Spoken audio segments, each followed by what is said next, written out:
नमस्कार विद्यार्थी मित्रांनो, भारती करिअर अकॅडमी जालना यामध्ये आपलं स्वागत आहे. आज आपण पाहणार आहोत गणित बुद्धिमत्तासाठी असणारा जो काही सेट आहे, हा सेट आपण पाहणार आहोत. याच्या अगोदर आपण 3 ते 4 सेट टाकलेले आहेत, जी सेट विद्यार्थ्यांना डिस्क्रिप्शनमध्ये पाहायला मिळतील. तुम्ही तिथे जाऊन ही सेट पाहण्याचा प्रयत्न करा. दर्जेदार प्रश्न आहेत. पोलीस भरती 2024 हे आपण मिशन ठेवून हे प्रश्न तयार करत आहोत, लक्षात घ्या. तसेच सर्व प्रश्न हे पेपरला आलेलेच प्रश्न आहेत. त्यामुळं प्रत्येक प्रश्न तुम्हाला सोडवण्यासाठी एक वेगळ्या पद्धतीनं किंवा आपल्याला पेपरच्या दृष्टीचा विचार करून आपण हे प्रश्न घेत आहोत, हे लक्षात घ्या. ठीक आहे, चला तर मग वेळ न घालता आपण हे प्रश्न स्टार्ट करू. बघा, विकल्यामुळं किती 720 रुपयाला विकल्यामुळं 20% नफा झाला. आता 20% नफा होणं म्हणजे काय, लक्षात घ्या की समजा 100 रुपयाची वस्तू होती, केवढ्याला विकली, 120 रुपयाला विकली. आपण याला म्हणायचं खरेदी किंमत आणि याला म्हणायचं विक्री किंमत, अशी झाली. ओके, 100 रुपयाला घेतली, 20% नफा झाला. नफा म्हणजे वाढून भेटले किती, 120 रुपये. 100ला घेतली, 120ला विकली, पण कितीला विकली होती त्याच्या खालीच टाका. 720 रुपयाला विकली होती, त्यावर खरेदी कितीला केली आपण, एक्सला. याला आपण सोडून देऊ. 100 गुणाकारामध्ये 720 भागाकारामध्ये 120 असं होईल. ठीक आहे, 0 ने 0 कटला, 12चा भाग जाईल तर 12 सकून 72, म्हणजे 100 गुणिले 6 बरोबर 600 उत्तर यायला पाहिजे. पर्याय क्रमांक सी हे त्यातलं पर्याय उत्तर आपल्याला काढता येतं. पर्याय क्रमांक सी 600 उत्तर घ्या. ठीक आहे, बघा पुढचा प्रश्न. एका वर्गात 20 विद्यार्थ्यांची सरासरी उंची आहे 105. बर, 120 सेमी उंची सरासरी उंची असलेल्या आणखी 10 विद्यार्थ्यांनी त्या वर्गात प्रवेश घेतला असता वर्गातील विद्यार्थ्यांची सरासरी उंची काय असेल. आता पहिलेच किती होते, 20. मग आपण असं म्हणू 20 गुणिले 105, एकूण उंची काढून घेऊ त्यांची आपण. एकूण उंची, आता एकूण उंची जर काढली तर किती येते बघा.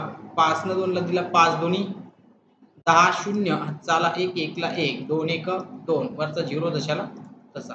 म्हणजे एकूण उंची झाली त्या 20 विद्यार्थ्यांची 21 सेंटीमीटर. बर, अजून 10 विद्यार्थी आले, त्या 10 विद्यार्थ्यांची किती होती, 120. मग एकूण उंची किती झाली त्यांची बघा. एकूण उंची झाली 120 गुणिले 10 म्हणजेच 1200 सेंटीमीटर. आता आपण टोटल जाऊ इकडं. एकूण विद्यार्थी आणि एकूण उंची. एकूण विद्यार्थी, आता एकूण किती विद्यार्थी झाले बरं, एकूण किती विद्यार्थी झाले आपल्याला माहिती आहे. ओके, एकूण विद्यार्थी झाले 20 आणि 10 म्हणजे 30. एकूण 30 विद्यार्थी आणि 30 विद्यार्थ्यांची एकूण उंची आली 0 0 3 आणि 3 सेंटीमीटर. चालेल, हा 30 तिकडे जाईल. सरासरी उंची काढायची तर सरासरी उंची बरोबर 3 3 0 0 भागाकारामध्ये 30 सेंटीमीटर. 0 ने 0 कटला, 1 1 0 सेंटीमीटर. म्हणजेच ऑप्शन पर्याय क्रमांक बी हे त्याचं पर्याय उत्तर बरोबर आहे, 110 सेंटीमीटर. या पद्धतीने तुम्हाला काढायचं होतं, लक्षात घ्या. आता हे झालं सगळी मांडणी करू. आता आपण दुसऱ्या पद्धतीने पण त्याला सॉल्व्ह करू शकतो. दुसरी पद्धत कशी आहे ते लक्षात घ्या, इथे दाखवतो मी. 20 विद्यार्थ्यांचं किती आहे, 105. बर, अजून 10 विद्यार्थी त्यामध्ये आले, किती झाले, 120. याचा अर्थ असा म्हणून 10 विद्यार्थ्यामागं फक्त किती वाढलं, 10 विद्यार्थ्यामागं 15 ने वाढलं, बरोबर. म्हणजे 105 तर हे पण असतील, 120 मधल्यामध्ये 105 पाच असतील ना. मग 15 ने 10 विद्यार्थी वाढले, किती आलं, 150. 150 सेंटीमीटर उंची. आता ही किती जणात वाटून द्यायची बरं, 150 सेंटीमीटर उंची ही 30 जणात वाटून द्यायची. 0 0 म्हणजेच सर्वांना किती येईल, 5 5. याचा अर्थ पहिल्यांदा किती होती, समजा ती पहिल्यांदा होती 105 आणि ही 5 प्लस केली तर किती येईल तुमची बघा, 105 अधिक 5 बरोबर 110 सेंटीमीटर. हे डायरेक्ट पण फाईंड करता आलं असतं, पण चला ठीक आहे. आपण ही पण पद्धत सोपीच आहे. याच पद्धतीचा वापर करून सोडण्याचा प्रयत्न करू. त्यामध्ये बऱ्याच विद्यार्थ्यांना याच्यात कन्फ्यूज होईल, म्हणून आपण ही जी काही पद्धत वापरली ही पद्धत योग्य म्हणून आपण याला वापर करून त्याला सॉल्व्ह करू. ठीक आहे, चला पुढचं उदाहरण. आता इथं बघा काय म्हणते ते. जर क्रमाने येणाऱ्या 3 अंकाची बेरीज 15 आहे तर त्यातील मधल्या अंकाचा वर्ग किती? आता हे वर्ग आहे, मग यांचे वर्गमूळ काढून घेऊ. याचं येईल 4, याचं येईल 5, याचं येईल 7, याचं किती येईल 3. अंकाची बेरीज 15 असली पाहिजे, मग इथे घेऊ. मधला अंक हे 4 आहे, त्याच्या अगोदरचा किती असेल 3, त्याच्यानंतरचा किती असेल 5, म्हणजे यांची बेरीज किती व्हायला लागली 12. म्हणून पहिला पर्याय चुकीचा आहे. दुसरा पर्यायाकडे जाऊ. हा 5 आहे, बरं आधीचा किती येईल 4, नंतरचा किती येईल 6, तिघांची बेरीज करा 15 आली का? आली. बेरीज 15 आली, म्हणून पर्याय क्रमांक 25 हा जो काही दिसतो तो पर्याय त्यातला बरोबर पर्याय होता किंवा बरोबर पर्याय. पुढचा प्रश्न. 11 ते 30 मधील विषम संख्येची बेरीज किती? आता विषम संख्येची बेरीज करायची असेल तर सूत्र लक्षात ठेवा काय आहे. T1 प्लस Tn भागिले 2 गुणाकारामध्ये n. Tn म्हणजे पहिली विषम संख्या कोण आहे 11, अधिक शेवटची विषम संख्या कोण आहे 29, भागाकारामध्ये 2, गुणाकारात. आता एकूण विषम संख्या काढून घेऊ. आता एकूण विषम कशा काढायच्या बघा. एकूण संख्या काढून घ्यायच्या आधी. आता एकूण संख्या जर काढायला गेलात तर 30 मायनस 11 प्लस 1 म्हणजे 30 मायनस 10 म्हणजेच किती 20. याचा अर्थ 10 काय आहे तर सम आणि 10 काय आहे तर विषम, म्हणजे विषम संख्या किती होत्या 10 म्हणून 10. दोघांची बेरीज करा. किती आली इथं 40. 30 40 भागिले 2 गुणाकारात 10, भाग दिला तर 20 गुणिले 10 बरोबर किती 200. पर्याय क्रमांक सी हे त्यातलं पर्याय उत्तर आपल्याला काढता येतं. लक्षात घ्या, आधी एकूण संख्या काढायच्या नेहमीसाठी लक्षात ठेवा, कारण सूत्रे पहिली विषम अधिक शेवटची विषम भागिले 2 गुणाकारामध्ये n म्हणजे एकूण विषम संख्या. म्हणजे इथे देतो मी T1 म्हणजे पहिली विषम Tn म्हणजे शेवटची विषम आणि n म्हणजे एकूण विषम. अशा 3 संख्येचा गट होता तो. 3 संख्येचा गट काढायचा होता. पुढचा प्रश्न. 4 7 स्टार 5 2 या संख्येत स्टारच्या जागी कोणता अंक घेतला म्हणजे तिला 9 ने पूर्ण भाग जाईल. आता 9 ची कसोटी काय सांगते की 9 च्या पटीत अंकाची बेरीज असावी.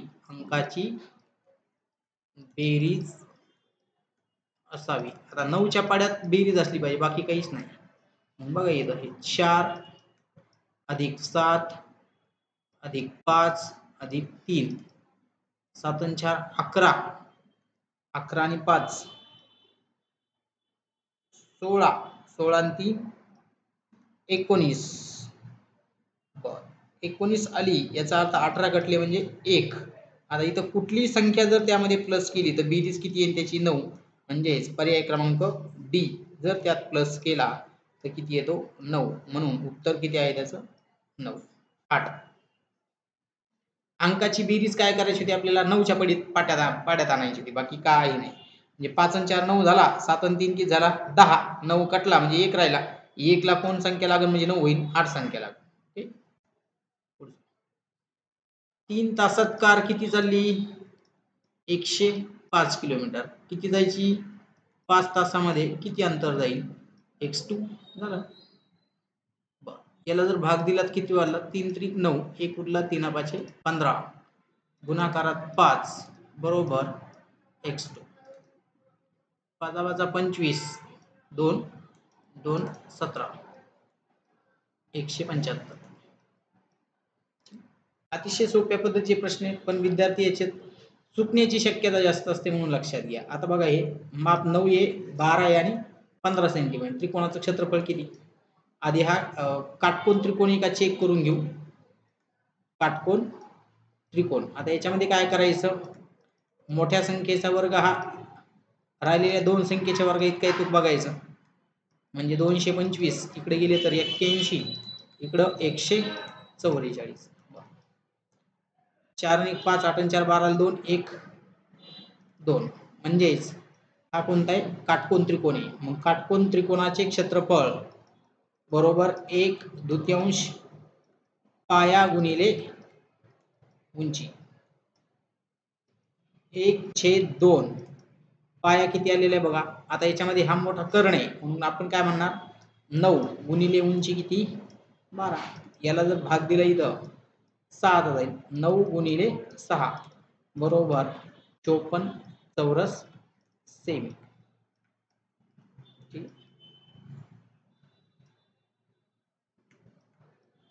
पर्याय क्रमांक ए त्याचं उत्तर घ्या।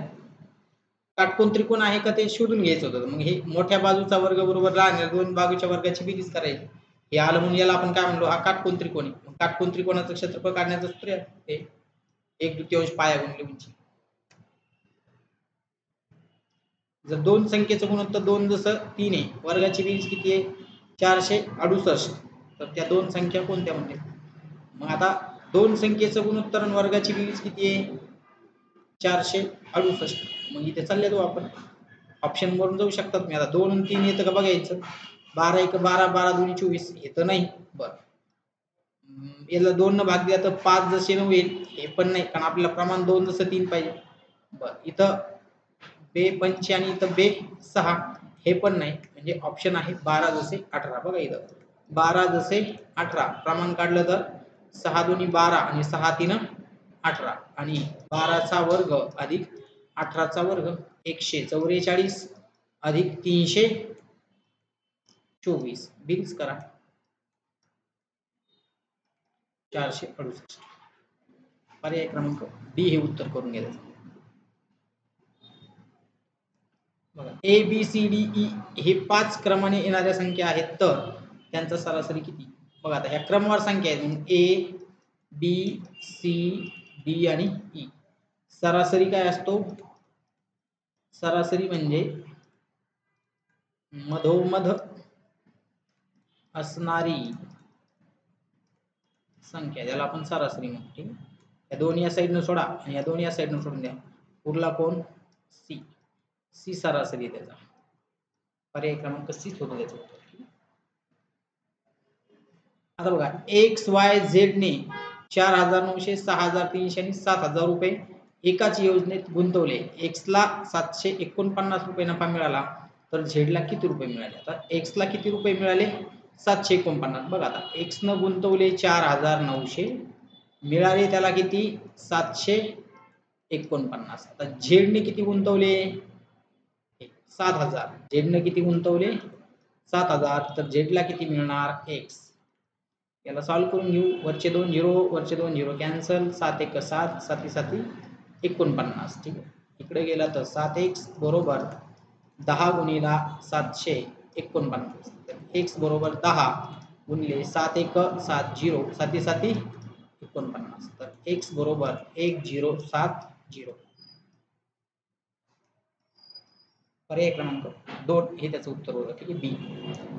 काहीच नाही इथं काय केलं माहिती का आपण लक्षात द्या इकडं इथं एक्स वाय झेड यांची संख्या दिल्या एक्स ला किती रुपये मिळाले 749 किती रुपयावर 4900 रुपयावर 749 तर 7000 रुपयावर किती असं सांगितलं वरचे 2 0 खालचे 2 0 कॅन्सल होईल 7 1 7 7 7 49 म्हणजे 7 छेद किती आलं 10 10 इकडे गुणाकार करतील 7 कुठे येतील खाली भागाकारात त्याला सोडलं तर किती 1070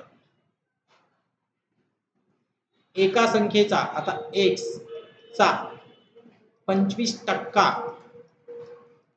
जर 20 आहे तर त्या संख्येला आधी संख्या काढून घेऊ x 25 1 25 25 चौक 100 म्हणजेच 20 गुणिले 4 बरोबर किती येईल 80 म्हणजे ही झाली ती संख्या किती आली ती 80 आता 80 चा 40% ठीक आहे 80 चा 40% म्हणजे भागाकारामध्ये 100 बरोबर 32 पर्याय क्रमांक बी हे त्याचं उत्तर आहे।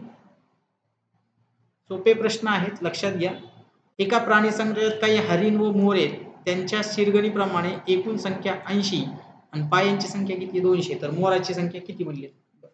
आता मोराची संख्या काढायची तर ऑप्शन मध्ये जाऊ शकता तुम्ही काही अडचण नाही पण मी समीकरण दाखवतो x अधिक y बरोबर किती 80. आपण याला म्हणू डोके. त्यानंतर 2x अधिक 4y बरोबर याला म्हणू 200. इकडे येईल पाये. आपल्याला कोण काढायचा आहे मोर. मोराला किती पाय असतात 2. 4 न गुणू आपण याला. म्हणजेच याला 4 न गुणलं तर 4x 4y आणि 8 चोक 32 असा येईल. ठीक. वजाबाकी जर केली तर हे 4y कॅन्सल होईल.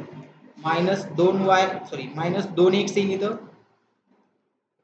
मायनस 2x बरोबर इकडे काय मायनस 120. 2 ने याला भाग दिला तर x बरोबर किती आला 60. मायनस मायनस कॅन्सल होईल. म्हणजेच मोरांची संख्या तिथे किती आहे 60.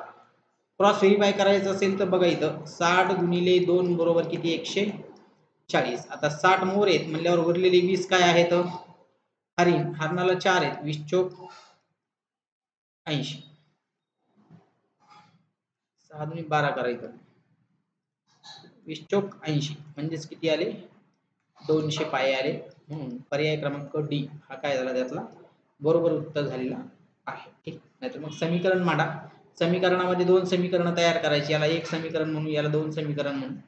तिसरं समीकरण एक कुठला तरी कॅन्सल करण्यासाठी एका संख्येने गुणायचं होतं. बाकी काही नाही. वजाबाकी करायची.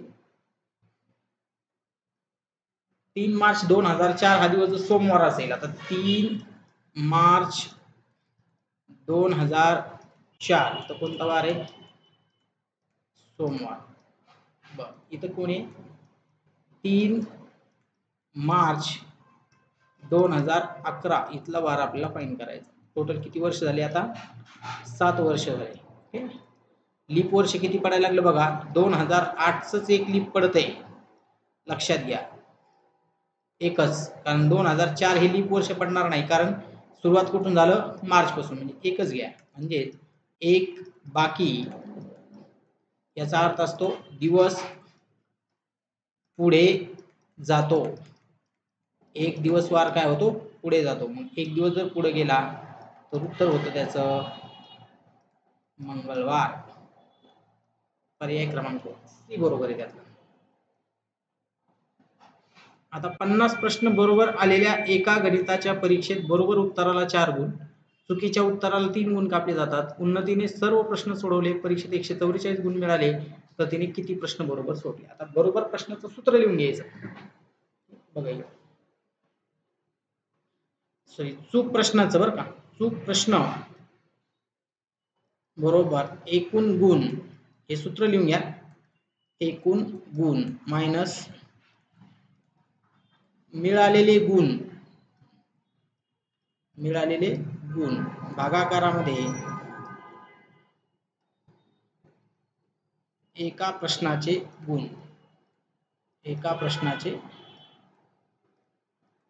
ठीक आहे. हे असं सूत्र आहे आपलं. आता एकूण गुण किती तर इथून गुण दिसते तुम्हाला बघा. बरोबर प्रश्नाला किती गुण आहेत 4. म्हणजे एकूण किती पडायला पाहिजे तुम्हाला 200. पैकी पडले किती 144. एका प्रश्नाचे गुण किती आहेत बघा. हे 3 आणि हे 4. कारण आपण चूक प्रश्न शोधतोय. एक प्रश्न जर चुकला तर आपले जवळपास 7 गुण कमी होतात. मग याचं जर सॉल्व्ह केलं तर किती आलं 56/7 बरोबर याला भाग दिला तर 8. म्हणजे चुकीचे प्रश्न किती आहेत आपले चूक प्रश्न आलेले आहेत 8. मग चूक प्रश्न 8 असतील तर बरोबर प्रश्न किती असतील बरं. बरोबर प्रश्न असतील आपले 50 - 8 बरोबर 42. 42 उत्तर करून घ्यायचं. आता इथं काय म्हणलं अंकिता संगीतापेक्षा मोठी आहे. बरं इथं घेतो आता आपण लिहितो. ठीक आहे. असा प्रश्न आला की असं डायरेक्ट करून टाकायचं.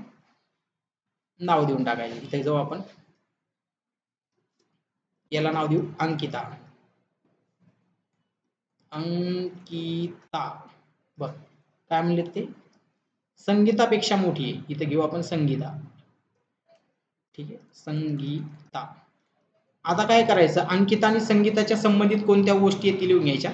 गिरीश हा संगीतापेक्षा मोठा पण अंकितापेक्षा लहान आहे. ह्या अंकितापेक्षा लहान आहे पण संगीतापेक्षा मोठा आहे कोण गिरीश. इथे घेतो मी त्याला इथंच. ओके इथं घेतो इथं याला नाव देतो आपण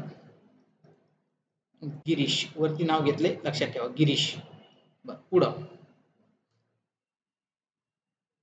शिरीष हा श्याम आणि संगीतापेक्षा लहान आहे. आता शिरीष हा काय आहे, श्याम आणि संगीतापेक्षा लहान आहे. बरं पुढं श्याम, संगीता ही श्यामपेक्षा मोठी आहे. आता याचा अर्थ असा झाला, संगीता जर मोठी आहे तर तिच्यापेक्षा कोण आहे लहान, शिरीष हा श्याम आणि संगीतापेक्षा पण लहान आहे. शिरीष सगळ्यात लहान येतो इकडे, इथे येतो शिरीष, इथे शिरीष आहे. ओके, तो कोणापेक्षा, संगीतापेक्षा पण आणि शिरीषपेक्षा पण लहान आला. पुढे काय म्हणलेत बघा, श्यामपेक्षा पण लहान म्हणलेत ते, आणि संगीता ही श्यामपेक्षा मोठी. याचा अर्थ बघा इथे येईल तुमचा श्याम. आता हे सगळे आलेले आहे, हे सगळ्यात लहान दिसतोय आपल्याला शिरीष, तर शिरीष हा त्यात काय होता, सर्वात लहान व्यक्ती होता. ठीक आहे, पुढचा प्रश्न, 9 क्रमवार संख्येचा सरासरी 103 आहे, त्यातील सर्वात मोठ्या 2 संख्येचा सरासरी काय असेल. बघा आता इथं सरासरी म्हणजे काय हे आपल्याला माहिती आहे. सरासरी म्हणजे मधोमध असणारी संख्या, मधोमध असणारी संख्या, याला आपण सरासरी म्हणतो. बरं कोण आहे ती, 103, इथं मांडून देऊ 103. टोटल किती संख्या होत्या या, 9 होत्या. आता 9 होत्या म्हणजे बाकीच्या राहिले किती, आता तुम्हाला लगेच लक्षात यायला पाहिजे की राहिले किती बाबा. आता राहिले आपल्याकडे जवळपास टोटल 8 संख्या, म्हणजे कुठे येतं पुढे 4 आहेत त्याच्या, म्हणजे पहिली विषम कोण असन, 105, 107, 109, 111. ते म्हणले मोठ्या 2 संख्येचा सरासरी किती, आपण इकडच्या मांडतच नाही, त्याच्या काही मोठ्या 2 आहेत यांचा सरासरी आपल्याला काढायचा आहे. म्हणजेच कोणाचा, 109 अधिक 111, दोघांची बेरीज केली 220 भागिले 2 म्हणजेच 110. पर्याय क्रमांक सी हे त्यातलं उत्तर आपल्याकडे.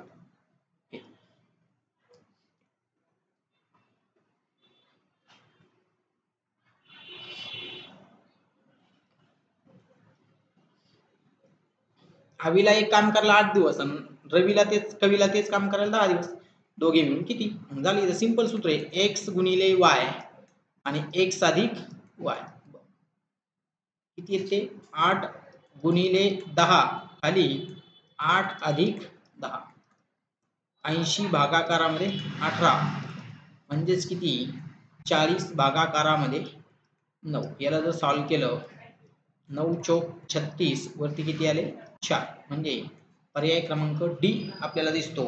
4.4/5 दिवसामध्ये ते काम काय होतात, पूर्ण करतात. एक वस्तू 150 रुपयाला विकल्याने खरेदीच्या 106 इतका तोटा होतो, तर खरेदी किंमत किती. आता लक्षात घ्या किती रुपयाला विकली म्हणते ते, 150 रुपयाला विकल्यामुळं 106 इतका काय झाला तोटा, खरेदीच्या तोटा झाला 106. म्हणजेच आपण असं म्हणू 6 रुपयाला वस्तू घेतली, ठीक आहे, किंवा ऑप्शन वरून जाता येईल आपल्याला. बघा ऑप्शन वरून जर गेलात तर ऑप्शन वरून भाग जाणाऱ्या संख्या कोणत्या आहेत बघू आधी. 106 इतका तोटा करायचा ना आपल्याला, तर याला जर तुम्ही भाग दिला तर 160 ला 106 ने भाग जातो का बघा, तर भाग जात नाही, याला पण भाग जात नाही, याला जात नाही, फक्त कोणाला जातो 180 ला. 180 ला जर 6 ने भाग दिला तर 30 रुपये काय झाला तोटा, म्हणजे खरेदी किंमत किती आहे, खरेदी किंमत किती आहे 150 अधिक 30 बरोबर 180. पर्याय क्रमांक डी हे त्यातलं पर्याय उत्तर आपल्याला सांगता येतं, ते लक्षात ठेवा. ओके, या पद्धतीने आपण त्याला जाऊ शकतो. जर तुम्ही याच्यावर असं जर करता 150 वर 106 काढताना त्याला असं 15 रुपये, तर हे चुकीचं असेल, अलग लक्षामध्ये, कारण आपण विक्री किमतीवर असा तोटा वगैरे काढू शकत नाही. तुम्हाला जर सॉल्व्ह करायचं असेल तर आपल्याला 6 रुपयाला विकल्यामुळे काय झाला 1 रुपया तोटा झाला, म्हणजे आपण काय म्हणणार वस्तूची किंमत 7 रुपये आहे, असं त्याला सॉल्व्ह करावं लागेल. ऑप्शन जा, त्याला सोडवा.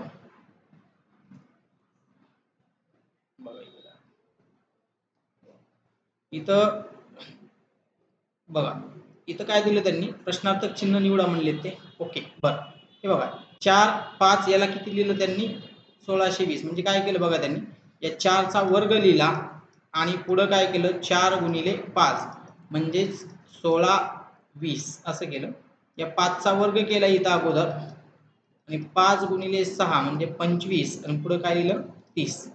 तसंच इथं केलं म्हणून आपण इथं काय करणार 4 चा वर्ग आणि 4 गुणिले 9 म्हणजे 4 चा वर्ग किती 16 आणि 9 चोक 36 म्हणजे 1636 हा प्रश्न आपल्याला इथं सोडवायचा होता. उत्तर आहे त्याचं पर्याय क्रमांक 1. 25 जणांच्या समूहातील प्रत्येकाने एकमेकास हस्तांदोलन केल्यास एकूण हस्तांदोलनाची संख्या किती असेल. सिंपल सूत्र याचं n गुणिले कंसात n-1 भागिले 2 म्हणजे 25 गुणिले 24 भागाकारामध्ये 2. याला जर भाग दिला किती 12. 25 गुणिले 12 मग 25 10 250 आणि 25 दोन्ही 50 दोघांची बेरीज किती आहे 300. म्हणून पर्याय क्रमांक डी हे त्याचं पर्याय उत्तर आपल्याला काढता येतं. तर या पद्धतीनं आपण ही प्रश्न घेतलेले आहेत. या प्रश्नामध्ये काही अडचण असेल तर विद्यार्थ्यांनी आम्हाला ती कमेंट करून सांगावी. तसेच यामध्ये आपण 94 05 82 87 42 यावरती व्हॉट्सअप ग्रुपला तुम्हाला जॉईन करायचं आहे. त्यावरती आपण मॅथ्सचे जे काही कन्सेप्ट आहे PDF आहे हे सर्व पाठवत असतो. लक्षात घ्या व्हॉट्सअप ग्रुप आहे आपला. तुम्हाला ज्याला जॉईन करायचं आहे त्यानं मला पर्सनली मेसेज करावा. त्यांना मी त्या ग्रुपमध्ये ॲड करण्याचा प्रयत्न करतो. व्हिडिओ आवडला तर लाईक करा, सबस्क्राईब करा, जास्तीत जास्त विद्यार्थ्यांपर्यंत शेअर करा. धन्यवाद.